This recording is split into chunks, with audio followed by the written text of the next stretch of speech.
to their futures. Soldiers speak out. Welcome everyone to The War Comes Home, Trauma and Its Aftermath. And so the point of this conference is to allow people from the community as well as veterans, to hear from family members, and to hear from service members about the challenges that they face that are unique to them, and also to take a moment to listen to the helping professionals who have dedicated years of their lives to trying to combat these issues and to help those who have served our country.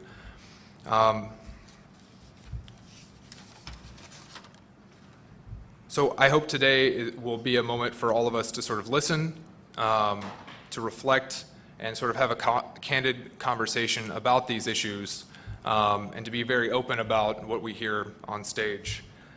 Today we're going to hear from Greg Miller. He's an infantryman stationed at Joint Base Lewis McChord and a former Iraq War veteran, and an Iraq War veteran.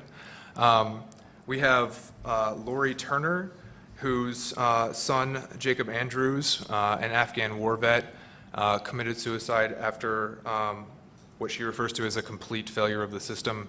And then we have Deanna Flores, who is a veteran of Operation Iraqi Freedom and Operation Enduring Freedom, and she is currently a college student at Pierce College. Our fourth and final panelist has arrived. Her name is Deborah Slagboom. She is a former U.S. member of the U.S. Marine Corps. So I'd like to call Greg up and allow him to speak.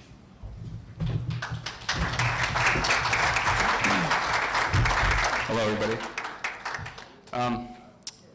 Joseph basically asked me to come and speak to my experiences coming back from Iraq, and then subsequently my experiences with the Army's mental health care system. This isn't really something I've ever done before, so it's kind of, I don't necessarily have it all written out, but I guess the best way I could explain my own experiences is I feel like when it comes to PTSD and mental health and stuff like that, the Army's been, I think, traditionally focused on, they only understood it as something that was the result of something terrible that happened to people in combat. And that was the only way they understood it. And, my own experience, I could say nothing terrible, particularly terrible, happened to me when I was in Iraq. I didn't see any of my friends get killed. I saw a lot of ugly things, but nothing that, you could put your finger on and say, that's why you're messed up, And it was interesting coming back because, I was probably home from Iraq for, I guess I'll just basically, I don't know. I'm still trying to figure out in my head how to put this out in some sort of structured way, but, I got back from Iraq, and it was interesting. I obviously was looking very forward to getting back, but I think there's a lot of stuff outside of actual bad things that happen to you, on your deployment that play into your mental state and your emotional state, and it's a very unstable time. And I think with the Army only worrying about people, who can check the box and say, this terrible thing's happened to him or that, I think that leaves, a large population maybe kind of off the map for them because they're not, tracking certain things that are risk factors. And for instance, when you come back, almost immediately, you go through this very long process. It's in just a big building, bigger than this, of all these little desks and cubicles, and you wait in lines and you talk to all these people, and you fill out these surveys. And it's interesting because now I'm getting out of the Army, and I just got my medical records, and looking through them, you take this survey several times, and it was interesting to me because I actually didn't remember taking it, but I was looking at it, and I said I was happy. I said things were fine. People come back, they're just overjoyed to be back here. And it actually took a couple months of being back before just, and even without any horrible, tragic combat experience, just for, all this other stuff to really be affecting me, to just, get me to a very low place. But the questions that you're asked and, these surveys that you take, it's like, you can tell what they're concerned with, who they think is, a risk factor that might need these services. It's like, did you kill anybody? Did you witness anyone get killed? Who was it? Civilian, whatever, this and that. And I think if you're not checking those boxes, you're kind of like, okay, he's good. But I just, like, for instance, I remember a couple days after I got back, I was home with my wife, and she was out doing something in the garden out there. I was out there helping her out, and it was when it first really hit me that it wasn't how I thought it was going to be, and things, I don't know, that something wasn't right, I guess I could say. And I just remember standing there. I was like, man, is this what people do? They just go out, they clip plants, like I felt like a foreigner back in America. I feel like I didn't remember how to be a normal person, and it was really from there that I was like, I don't feel like I know how to be here. I don't feel like I know how to live here. And from trying not to, I don't know, trying to keep this coherent. But aside from I said that they're focused on combat experiences, and I think there are a lot of other factors that play into someone's mental state as they return from a deployment. And I think maybe the Army is not necessarily aware of that, or maybe they haven't been until recently. I mean, like, I guess what I could say is, I just started feeling some very strange things. I was, prior to that, a very together person. I was 30 years old when I joined the Army. It's not like I was a kid. I've always been kind of aware of how I feel and what's going on with me, and so I started to realize, this isn't right for me. This isn't normal for me. I don't think things like this. I don't feel like this, and it bothered me because I couldn't really put my finger on it, and so, which in turn, I had trouble, identifying what was wrong with me, and that also made it hard to articulate to anybody else what was wrong with me. So I just kind of was stuck in this holding pattern of just feeling all this weird stuff, like. And it sounds weird without being able to put your finger on a cause of it, but and as I came to learn about PTSD and these things that were affecting other soldiers and meeting other soldiers that had been through the same thing, I would just, for no reason, I was just extremely depressed. I was very angry. I felt like all my feelings were repressed. I mean, I used to get worried. I felt like I didn't love my wife anymore, but I knew that I did, but I couldn't feel that anymore. You just come back in a very weird place. And it got to the point where eventually I, would have these days where I just felt like, I don't want to kill myself, but at the same time, if the rest of my life is going to be like this, I would just rather be dead. And I think part of the problem is you're off the radar from the Army. You're not seeing anybody, they're not picking up on it, and you can't really say what's wrong with you, and it just kind of all compounds, And so after a while, I was, extremely troubled by, well, I guess what I was trying to say before, there's a lot of different things that could play into, a person's mental state, and I feel like a soldier, regardless of what he's been through or what his problems are or what contributes to his situation, it all kind of manifests itself in the same way. Like, everyone's either depressed, or they're angry, or they're drinking too much, or they're using drugs, or they're killing themselves. Like, it's kind of like, I think this problem in what maybe mental health care providers or maybe the Army needs to realize is, like, it's kind of like physical illness. You go to the hospital, you're throwing up, you have a fever, that could be 100 different things, you know what I mean? And I think that's what the Army needs to start looking into is, looking a little deeper and asking why does this guy feel like this? What is it? I think they've been too focused on, what they traditionally thought, was bothering people. And it got to the point, I guess what really bothered me is, after I went to Iraq, probably about halfway through, I think one of the things that troubled me the most while I was there was, there are a lot of problems with leadership in the Army. They have a lot of control over your life. And, I think that the climate and the culture of, I can only speak to the Army, but speak of the Army, but, you know, plays into this a lot too. You know, I don't know, I guess what I'm trying to say is these people over you have a lot of power to create the world that you live in, and it can be, you know, extremely miserable. And that was one of the things that was stressing me out quite a bit, as well as just even, and I think this plays into other soldiers too. You know, a lot of people go on a deployment and they realize this isn't what they were told about. You know, I got to Iraq and, you know, I don't want to say I was 100% believer before I went there, but it's very troubling for someone to go there and see the truth of what actually happened there and what the real story is and what the military is really like. It's a big letdown. It kind of like kicks the bottom out from under you. You know, this thing that you believed in or that you were told, or you're told you're, you know, going there to help or whatever, and you know that you know, that was also weighing down on me. And it's hard to feel like you're stuck in the military when, you know, you don't believe in what you just did, you don't believe in what you're doing anymore. You see that really, you know, I went in thinking it was, you know, this place where hard work and being squared away is going to get you ahead, but it's really just the complete opposite. It's about as dysfunctional as an organization can be.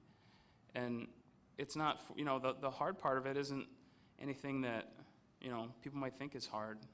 It's not that, you know, oh, I'm up all day, I'm up all night, this is heavy, it's hot over here, you know, and stuff like that.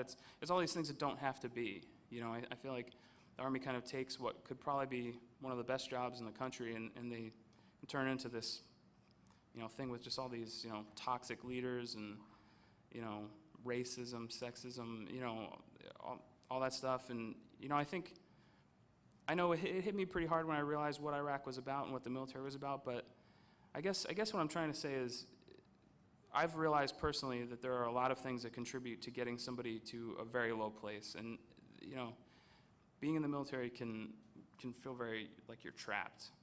And, you know, you really have no way out of it. And, you know, after I kind of like, well, I'll get to that, but I guess just all these things were kind of playing into it, and it really had me just very down and just feeling very stuck. And I think one of the big problems, I guess, as it relates to this whole thing with mental health is I think nobody knows, and I didn't know, what's even available to them. And it's like if you had a map and like you are here and you can see this much around where you are, and everyone is discovering what the rest of the map looks like on their own from square one over and over and over. There was nobody that I could go to that, you know, that could tell me what resources are available to me, or that it was okay to go, or that my chain of command can't tell me that I can't go, you know, things like that. So I feel like that also leaves a lot of people to kind of, you know, stay where they are because it's, you know, they don't even know what they can do, let alone I think a lot of people can't even identify how they feel or why they feel that way. And you feel kind of stuck. And so, at any rate, eventually I was getting to this point where I was just, you know, I knew that it wasn't me to feel like I wanted to do something crazy. And, you know, I was getting to that point where I was just feeling in these ways and thinking these things that were not me and were not right. And so I ended up finding out about a place at Fort Lewis called Soldier Readiness Service. It's supposed to be this mental health place that you go. And, you know, my experiences with that, I went in there, you know, just on the brink of literally, if I weren't married, I was ready to, you know, do something that would leave me with no alternative other than to go to jail, go AWOL, or kill myself. And the only reason I didn't do that is because I didn't want to hurt my wife, just for these, you know, conditions that were created by these just god-awful leaders that we had, and just seeing other people, you know, kicked when they're down in these situations. And there really is, you know, I always read about in articles, they say, you know, there's a stigma to coming forward, and, you know, there really is. And I think it's, you know, you have this person that's very weakened, and then they have to take up this big fight to even figure out where they need to go, let alone actually make progress through that and take all this. It's like running a gauntlet, you know, everybody's giving you a hard time and, you know, on the way through it. And it's very, I think it keeps a lot of people just circling the drain where they're at. And, but at any rate, so I started going there, and I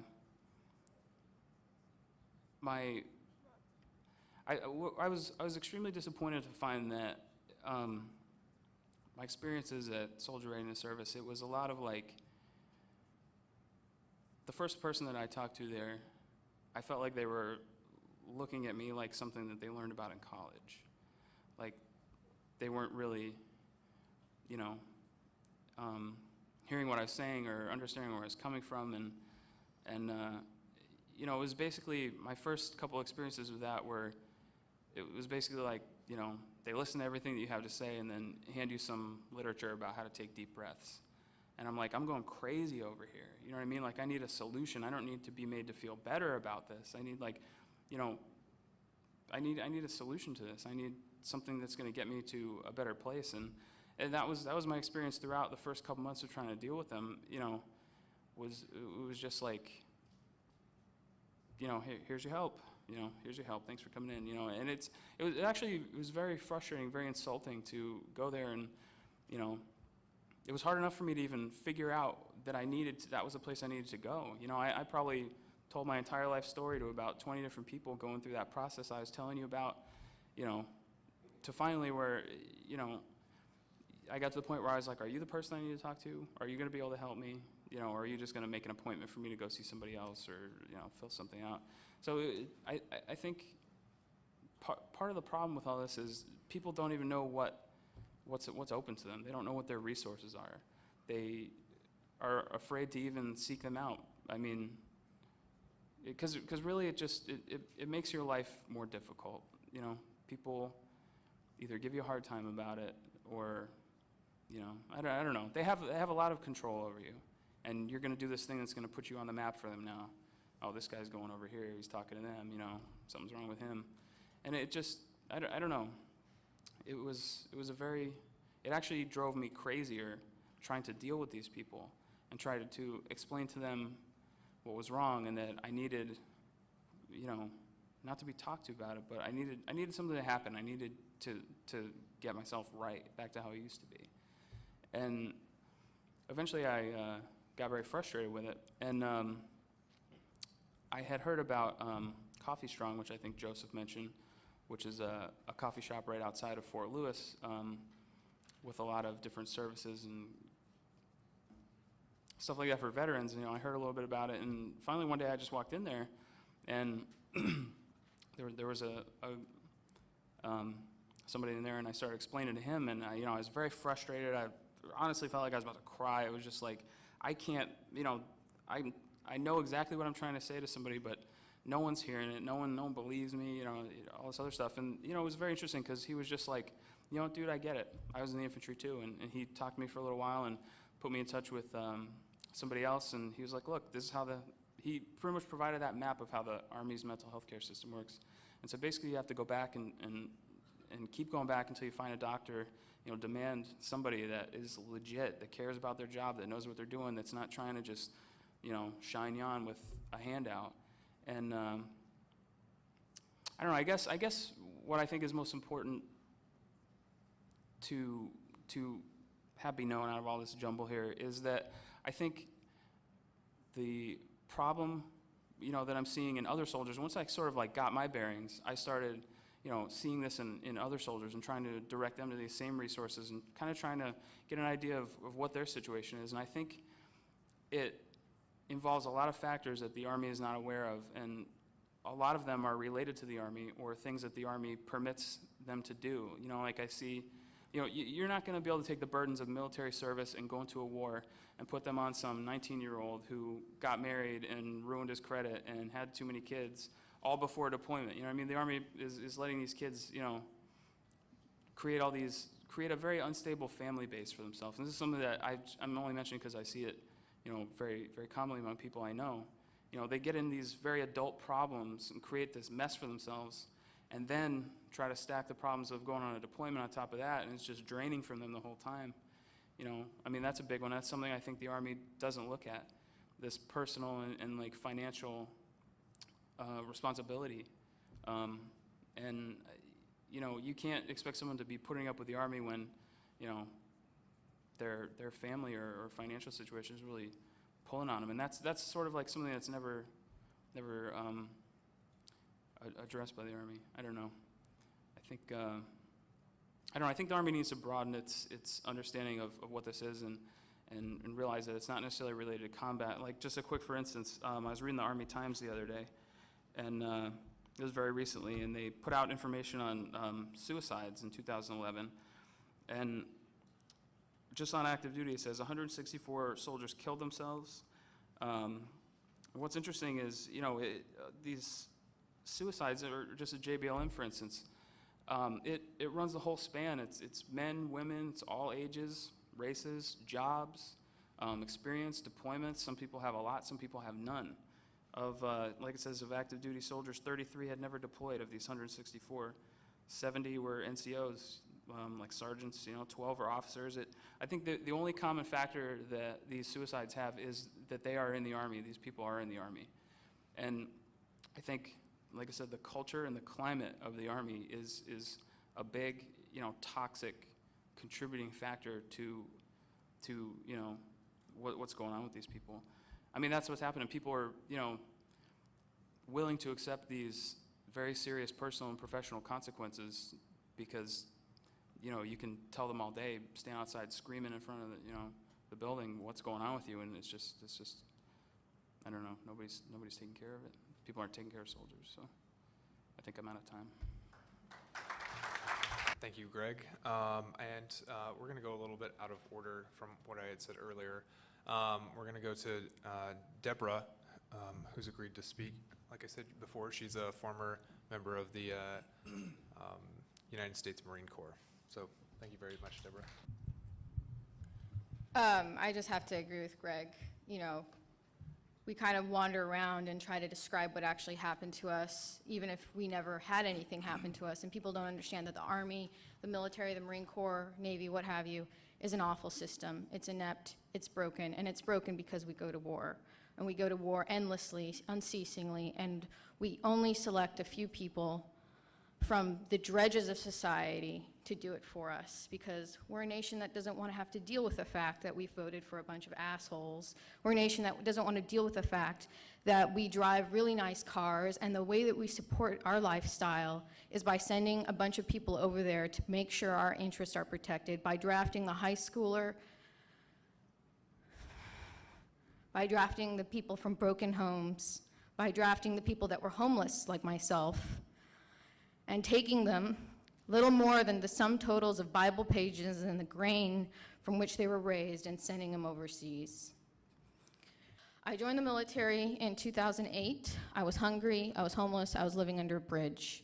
Enough said. I said 3 square meals a day, sign me up. My dad did it, my dad's dad did it, they came out of relative either poverty or broken homes. They didn't have anything to look forward to, they joined. And so they had relatively good lives. I mean, minus the alcohol and the dysfunction and the abusiveness, they had successful lives. They were part of society, they were respected. So, here I was, couldn't pay for the rest of college. I'm gonna join.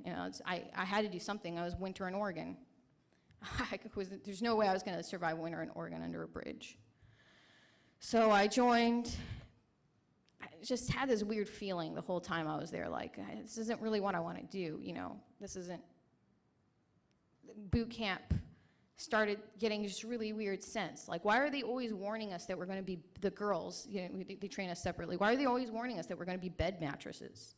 Like, why are they always telling us, like, what a slut we're going to be? Like, why are they always telling us this stuff? Like, it's kind of almost like part and parcel of the training, and that should have been my first warning. So I went through, uneasily made my vow, and went to MCT, military combat training, and had a heat stroke. I had a pretty bad heat stroke, which was never listed as a heat stroke, was never treated as one. I was kind of had a day off and then went right back. And anyways, had a heat stroke, and then went to my MOS school, my military occupational specialty school in Fort Meade. Was going to be training to be a videographer, was training to be a videographer, and met a guy who was my boyfriend at the then time. And, it seemed pretty nice. He was really nice. When I first got on base, the 3 girls that I got on base with were getting catcalled. Like, we were just getting incessantly harassed. Like, the moment we stepped and checked in, it was just like it was just like the welcome wagon of guys came out and greeted us and were like, hey, And so they didn't get boyfriends, and I saw the price that they paid for it, which was getting harassed. Like, they could not walk from the chow hall to their bedroom without just having a guy, 2 or 3 guys just throwing themselves at you, come to bed with me, or I want a relationship, whatever it is, whatever angle they could get at. So I thought at the time I did the smart thing, found one guy that I thought I could trust, that I kind of somewhat respected, and dated him. And it was great because the minute I dated this guy, everybody went away. I was not bugged. Not unless they were like extreme dogs, but I was not bugged. And if my boyfriend at the then time found out that I had been bugged, there was hell to pay. So I was left alone. And all I had to do for this relative protection and security was, be a good girlfriend, be pretty, be nice, be faithful, and have some sex. And, we had some fun for the first month and a half. And then the relationship started getting really abusive. Greg really listed it, the military is just awful. Like, it's just the series of things that they do, needlessly do, that tear you down. And it's like, for no good reason. Like, for no good reason, we're going to keep everybody home on the leave that we said we were going to let them go and see their family, and just keep them home and punish them. Or for no good reason, we're going to make a big deal about the fact that you guys didn't march correctly, and we're going to take the next 4 of your Saturdays, they're the only days you have off, and make you march around in circles and march to chow and just humiliate you. Find ways to humiliate you because you're not good enough, you're not perfect enough, and suck it up. And it's just, we're going to make you stand at attention in 20 below degree weather without gloves, without a beanie, without a sweater, and your fatigues. And you can't chatter, you can't shake, you can't complain. And we're going to make you do that, and you're going to do it because, you know what? Some guy over there in Afghanistan has it worse than you. And they just do stupid things like this. Or, I had a friend that did a 6-mile march in 90-degree heat and had a heat stroke, and he ran this 6 miles in less than 40 minutes, less than, it was an insane amount, and they were doing it in a platoon, and him and half of the people there got heat stroke. So it's just, they make you do these insane things that hurt your body before you even get to battle. And it just breaks you down. It just breaks you down. And so it breaks down everything, your relationship, your marriage, and it had a toll and effect. And I'm not going to excuse my ex-boyfriend at the time for domestic violence, but the military did a number on him. And in turn, he took it out on me. And the way he took it out on me was, all of a sudden that bedroom dynamic became very brutal. All of a sudden, what was brutal in the bedroom became forced. I remember when it really started escalating was when he would start hitting me in front of kind of as at first like a punch, kind of like the neg punch that you do, the guy, you kind of do. And then it started to turn to bashing down on my knee to, kicking me to, why aren't your sleeves, sorry to touch you, so why aren't your sleeves correct? Why isn't your bun right, pulling your head back? And then finally to taking my jaw in the bedroom and, just, doing all these weird things in public and private, and to finally rape. And so long story short, I got pregnant. And I'm in this relationship, and everybody's congratulating me. Oh, you're going to get married, of course, good little girlfriend. And, oh, you're pregnant, wonderful, you guys are going to get married. And I'm just thinking, how can I get out of this? I don't know how to get out of this. Everybody's telling me I need to get married to this guy. I don't know how to get out of this because he lives just the floor below me. I can't go anywhere. I can't do anything without him shadowing me. And the command thinks he's great. The command thinks he's roses. And part of it was also that we had actually a talk on domestic violence, and my sergeant, the female on my deck, said, oh yeah, I was beat by my husband. I was beat by my husband a lot. He was a Marine and she was a Marine. I was beat by my husband a lot, and come to work with bruises on my face. And finally one day my boss looked at me and was like, "Are you okay?" And and then I was able to, I couldn't take it anymore, and I talked about it, and he went to the brig, and we finally got a divorce. He finally let me get a divorce. And that was it. That was her big story. This was a military mentor teaching other military females how to deal with domestic abuse. Just get a divorce, like no follow-up. And then I had 2 other girls that I was in class with, they were raped. And one of them, her body was just dumped in front of the detachment, naked. And because she was 19 and had been drinking, she was charged with an NJP. She just disappeared. All of a sudden, it was like, so-and-so's in class, and the next day, I don't know where she is. Oh, didn't you hear? She got NJP'd for being drunk. Well, why, how did they catch that? Like, what? Oh, she was dumped naked in front of the dead. She was date raped by a sailor from the detachment over. I mean, that was the way the military dealt with it. So it was just like, I couldn't figure out, like, if they don't care, this is what I'm being told, this is what I'm seeing in how the administration deals with it, this is how my seniors are addressing it. Like, why would me stepping forward and being like, hey, my boyfriend's being really, like he's choking me to get his way? Like, how well, you're in a relationship with him, so just break it off. It just was insane. So I got pregnant. I had to do this march to pass my class. And they knew I was pregnant. They knew I was having a hard time with the pregnancy. I had heat stroke prior, and I was having, like, heart rhythms going up and down the stairs. I couldn't, like, literally just couldn't even function. I was just, like, kept passing out kind of thing. And so they made me do this march, which normally would have been a walk in the park for me. It was about 3 to 4 miles, with the rucksack, doing the whole thing. And within 48 hours of doing that, I miscarried. And I remember telling the guy, like, before, like, I'm pregnant. Like, I can't do this. I can't go through a sim, like, do the sim rounds and play your paintball war, like, and pretend that I'm some documentary film. I'm, like, pregnant. And he just, like, shouted at me and told me to shut up. And, he was going to make sure with his every last breath in his soul I didn't pass the class, that I would get sent to a horrible MOS.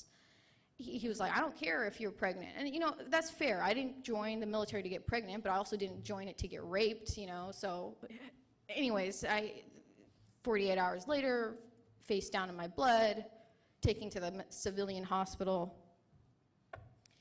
It didn't stop there either. Like, I went to Parris Island after that, thinking, I'll get away from this guy. He's back at Fort Meade. There's no way in hell he's going to get orders here. And he switched out his orders and got stationed 20 minutes away from me. And I was just like, oh my God, like, this nightmare just keeps going on. And to this day, I have nightmares of it, like, where I'll be trying to go to the doctor and tell him what's wrong with me. Like, I'm bleeding, like, help me, or whatever it is. And he'll just be there. He'll be one of the nurses. He'll be my sergeant, and he'll just be there. And he'll just put it all back on me. It'll all be my fault all over again. Because in the military, they don't give a crap. They don't believe you. They don't care. And when I went to Parris Island, it was the same way. I told my sergeant, I went through really horrible miscarriage. And finally, when my sergeant and I became really good friends, like, I told him that I'd been raped and I was having a really hard time. I was starting to, I also witnessed my friend's suicide, my best friend's suicide while I was there.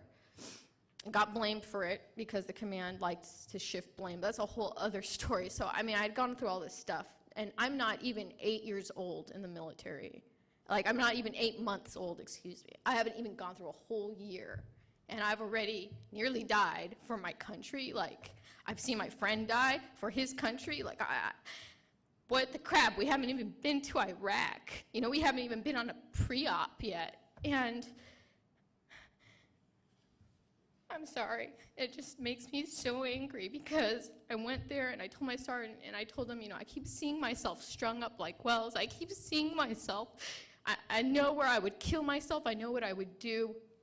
I know how I would do it, where I'd do it, and he cared. Like, he made me go to a mental health specialist who sat down, looked at me, and said, "You're bipolar. That's what's wrong with you.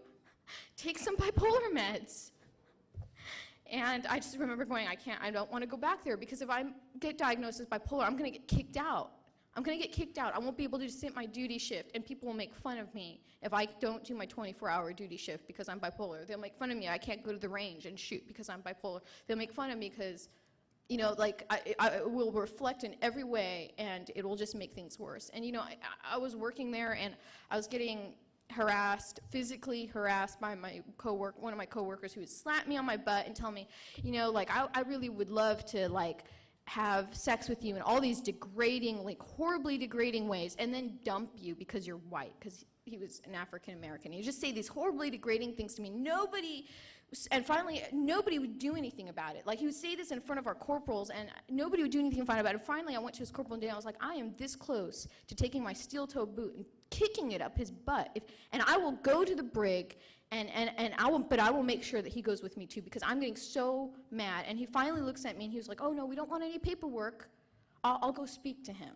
We don't want any paperwork. I'll go speak to him." That was his thing, because I finally told, like, I was going to make paperwork happen if this kept going on. That was the breaking point for him to do something about it, for them to do something about it. And, you know, like, while I was there at Parris Island, I got harassed, assaulted multiple times, raped again by a person I thought it was a friend. Like, I got choked out right in front of my workplace by a male that, like, one of my coworkers, who just decided, you know, I'm going to just choke her and show that I'm dominant, and just choked me out, made me pass out right in front of a bunch of guys. Like, I had been choked out by my ex-boyfriend previously, like a few months before that, like, slammed around the room, taken my head and just slammed in front of, like, 4 other male Marines who did nothing. And, like, so not only is the culture, like, just kind of, like, inured to violence, but, like, the doctors, like, when I finally went to the doctor, and here I am, you know, I've had 3 miscarriages with my current husband. I can't have kids at this point. Not only because my body can't produce hormones, because like, my body bled so much that I can't, my adrenal glands, like, completely shut down and stopped producing adrenaline, which is actually a very uncommon, like, thing for military members. But because my reproductive, like, I was, of the miscarriage, like, of the fact that I was injured. And then on top of it, heat stroke, you know, 3 times heat stroke, like. And here I am with a gynecologist, and I'm screaming because they make you do this yearly PAP. They make the females go through a yearly PAP that's just traumatic, just completely traumatic. And you go through boot camp, and you have to have a yearly PAP. And males don't get it. I mean, they're the ones probably coming in with the STDs. And I'm screaming my head off, and he looks at me, he's like, "Oh, have you ever been molested?" And I was like, "No, I was raped in the military several times." "Oh, you should get help with that." Sends me out. And that was that. He never even wrote it down in my file. Never even wrote it down. And I had told another doctor, when I got in trouble for being an alcoholic, because I was taking 2 shots of NyQuil, 2 shots of vodka and 2 pills of NyQuil, like, every night to go to sleep. And when they finally got me in for being an alcoholic, the doctor was looking at me, you know, "Why are you an alcoholic?" And I told him, "Oh, you should see the psychiatrist. You probably are mentally depressed."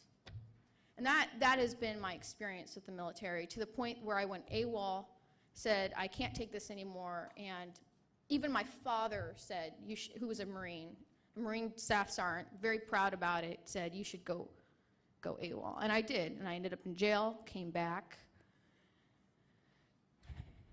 And nobody wanted to deal with it. Like, nobody just kind of looked at me like, you know, that was just slag bloom. That was just her. Like, and I got processed out 2 months later. No benefits. My husband and I have paid for hours of therapy. Randy Jensen's helped me. And now we're paying for very expensive medical care to treat me for my adrenal failure, which, by the way, the military could not diagnose. They couldn't figure out that I wasn't producing hormones because they don't know how to read lab work. Every time I think I'm getting over it, something happens. I find out, oh, you're not producing cortisol. No wonder you can't get up out of bed, you know? Or I have to watch a nation of people just think it's okay. I have to watch my whole generation, my generation, think it's okay just to, let's go to war with Iran next, you know? Like, I don't know. It's hard not to be bitter, and I just wish somebody else had spoken the way I'm speaking to you now, so that way I would have had a chance. I wish the female that had been raped before me had said, I was raped, don't go, just don't go.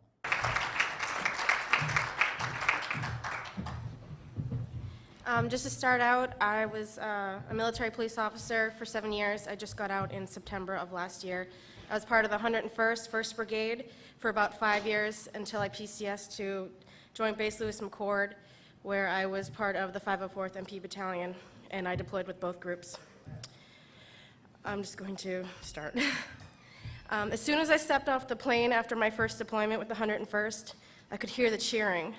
The cheering was of family members and friends welcoming home 1st Brigade of the 101st. We were told we were not able to meet with our families just yet, if we had any there, until we grounded our gear and finished with the ceremony. I grounded my gear and stood there on the pavement in formation, waiting for everyone to get off the plane. It still hadn't sunken in that I was actually in America. Until everyone was off the plane, I heard a right face, and we all were marched into this big open hangar where all our family and friends were. All I could hear was cheering and screaming and crying, and we halted in front of a small stage where I honestly do not remember who was on it, and waited for a speech for some higher-up whom I've never heard of, telling us welcome home. I just stood there waiting for it to be over. I finally heard the words dismissed, and the families came pouring out of the bleachers and shoving people and myself aside just to get to their spouses. My family couldn't make it, so I stood there alone in the crowd. My eyes began to well up with tears, and I held them back. I looked over and saw that all the other single soldiers that didn't have a family there started to gather towards the door. When I heard a woman call out my name, "Are you Specialist Kelly?" That was my maiden name. I turned, not knowing the woman. She said, "Your mom wants you to call her," and handed me a cell phone. Wow, a cell phone that I can actually handle, not being a part of evidence or a part of a roadside bomb, but a cell phone to call home. I called my mother and told her, "Mom, I'm in America. Isn't that awesome?" She told me she loved me and apologized that she couldn't be there. It was another month until I could see her. I couldn't hear her with all the ruckus, so I told her I would call her back on a later date.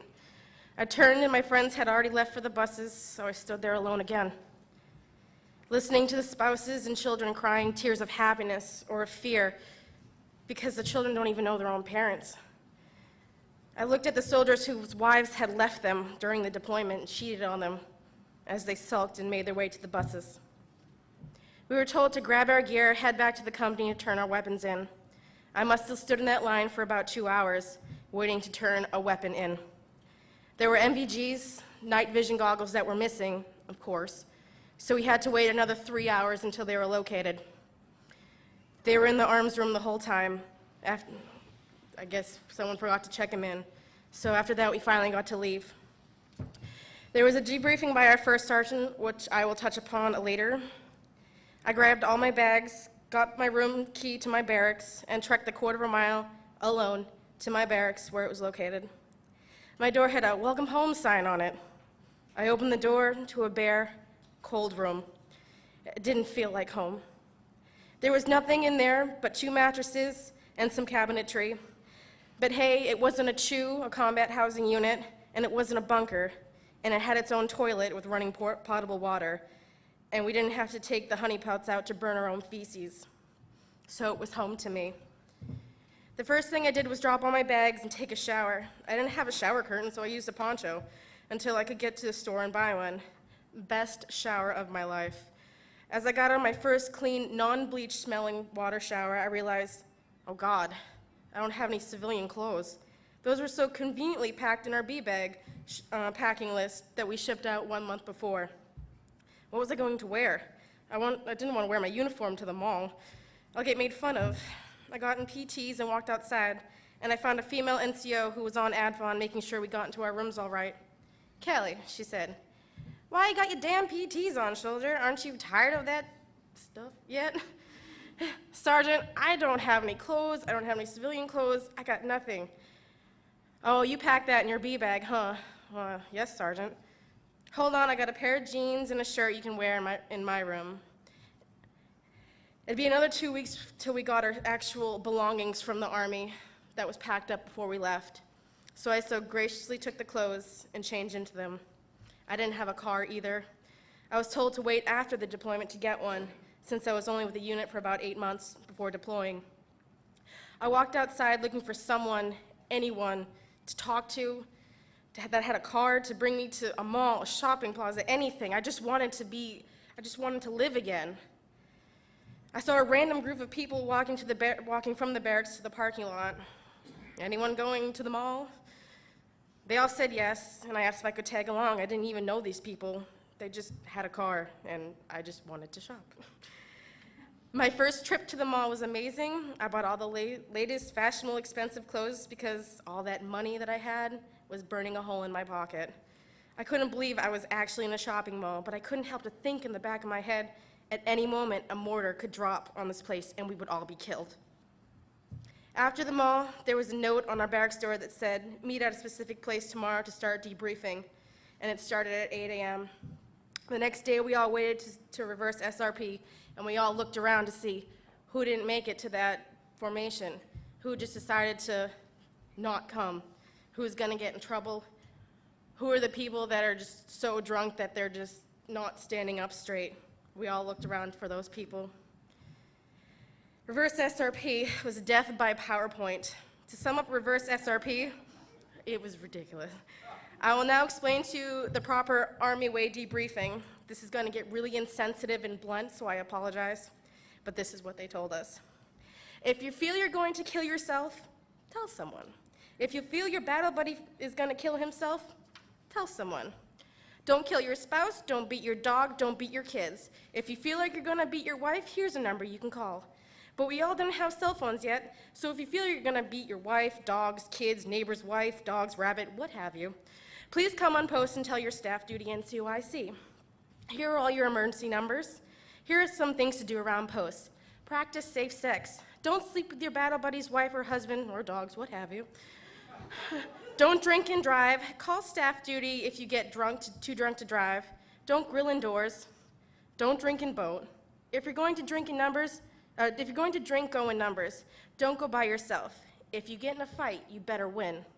If I have to call First Sergeant this weekend because you have done some dumb shit, it better be the type of shit you see on TV. A high-speed chase, robbing a bank, what have you. Don't make me come in this weekend. I have a family too. And the therapist would ask, do you feel the need to speak with someone? Do you have any worries about your deployment? Were you involved in an accident? Were you shot at? Were you wounded? On a scale from 1 to 10, 1 being the worst and 10 being the best, how do you feel today?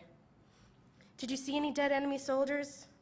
Did you see dead coalition soldiers? On a scale from 1 to 10, 1 being the worst and 10 being the best, how do you feel about that? Do you have nightmares? If you do, tell someone.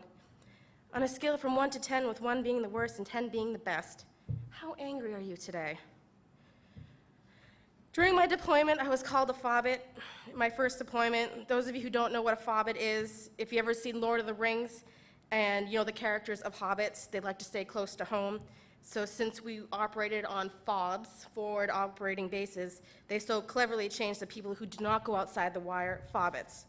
I worked in a detainment facility that held Iraqis and that assaulted or attacked coalition forces and were caught.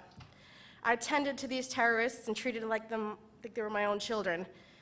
The people who tried to harm my battle buddies, I took care of them, making sure they were clothed, fed, and weren't feeling ill. I took care of a man that blew up a bomb on my roommate and took off half her arm. I looked him in the face.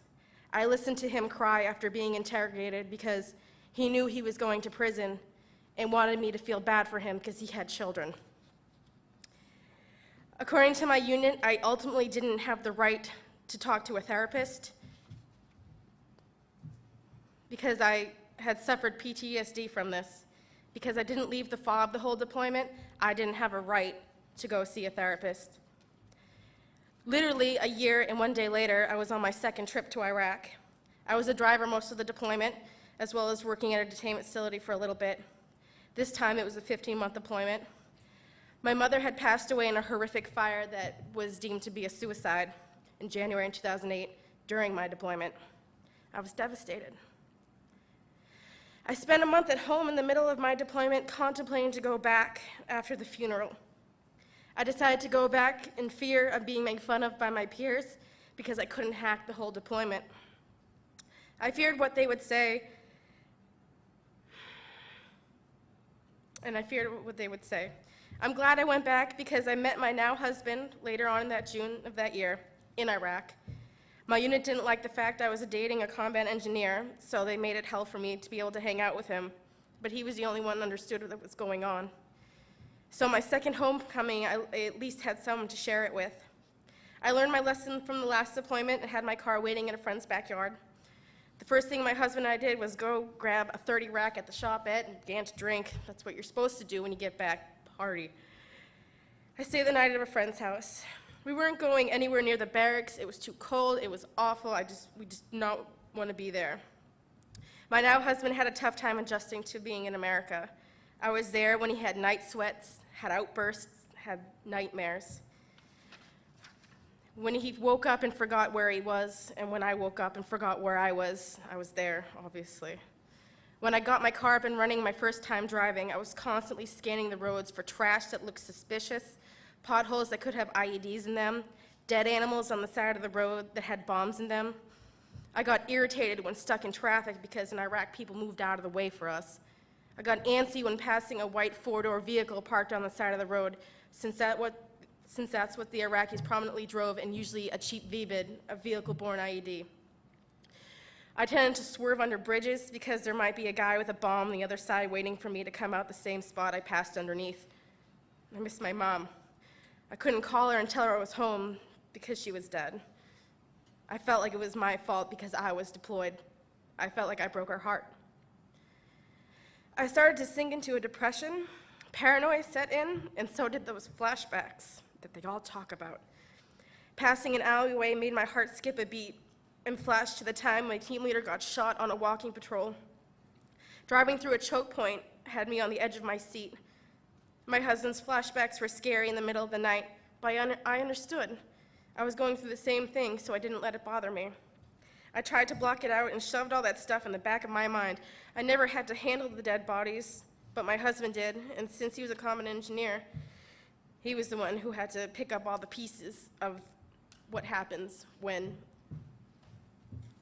a unit blows up a school by accident. I finally went to a therapist because I had overwhelming anxiety, horrible memory, and a severe depression. That's when I was diagnosed with PTSD. I could spend all day telling her how hard it was to see my battle buddies shot, scared for their lives, and this person has no idea what I'm talking about. All they can say is, "That must have been a horrible experience for you. Does it make you angry, sad, confused, scared?" My husband and I started going to counseling because our marriage was falling apart because of all the stress, because we couldn't help each other. We were just supposed to deal with the feelings. But the Army therapist generally gave a good effort to get to the root of the problem, the ones that I went to. I feel that I was very fortunate. There were tons of resources at our fingertips. We just had to find them. So there were support groups, we just had to find them. Even though our command would push that it was okay to go to mental health and how important it was, there was still that underlying feeling that you shouldn't go. You should just deal with your emotions because that's what a soldier should do. My third deployment, I unknowingly deployed about 8 days pregnant. After 42 days in Afghanistan with heartburn, I found out I was pregnant. I was horrified to tell my unit, and I got sent home. This time there was no big celebration. I was coming home. My husband was at the airport to pick me up. I called my rear detachment, and they said to be at work at Monday. And I thankfully didn't have anything happen to me those 42 days that I was pregnant, but there was many close calls and long nights. I had seen more action in those 42 days than I had seen in my last 2 deployments. I felt God was protecting myself and my unborn daughter. There was no welcome home celebration, like I said, just hugs and kisses from my husband, and that's all that mattered. The rumors around the battalion started to surface. Oh, she got pregnant on purpose to get out of that deployment. Hey, aren't you that slut that got pregnant downrange? No, I didn't get pregnant downrange. My husband and I just had a little bit too much fun before I deployed. A day before my daughter was born, a person from my company was killed in a roadside bomb. It struck too close to home. Someone actually died in our company. Then 3 days later, after my daughter was born, my really good friend, Jason Weaver, and my platoon died from stepping on an IED on a road march. Since I was on rear detachment, the day I got out of the hospital, they told me he was dead. I cried, suffering from postpartum depression and also dealing with a good friend who died overseas, and I wasn't there to help him. I was told that I had to do a speech at his memorial. Looking his mother in the face was the hardest thing I ever had to do. She was having a tough time, and she sobbed and sobbed during my speech of how Sergeant Weaver was a great soldier and died doing what he loved, but we all know that he hated it. I watched her as she was carried away from his memorial sobbing. Jason, I'm so proud. I'm so proud of you, my son.